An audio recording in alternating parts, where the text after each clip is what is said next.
आपण पाहत आहात SM मराठी न्यूज। लोकशाहीच्या रक्षणासाठी सदैव कटिबद्ध असलेले एक रोखठोक व लढाऊ news channel SM Marathi news, जिथे अन्याय तिथे आम्ही।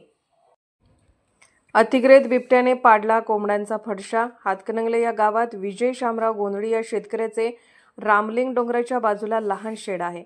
यामध्ये त्यांना गावठी कोंबड्या पाळल्या आहेत। यामधील 25 कोंबड्यांचा फडशा बिबट्याने पाडला आहे।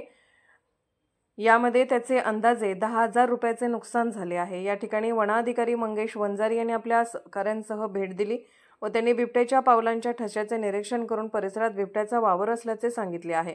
त्या ठिकाणी ड्रोनच्या साहाय्याने बिबट्याचा शोध घेतला जाणार असल्याचे वनपाल वंजारी यांनी सांगितले आहे। सध्या शेतात सोयाबीन व भुईमुगाच्या शेंगा काढण्यासाठी शेतकऱ्याची धांदल उडाली आहे।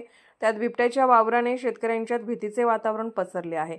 गेल्या काही दिवस हा बिबट्या परिसरातील डोंगर भागातून फिरत आहे। त्याला जेरबंद करून नैसर्गिक अधिवासात सोडावे अशी शेतकऱ्यांच्यातून मागणी होत आहे।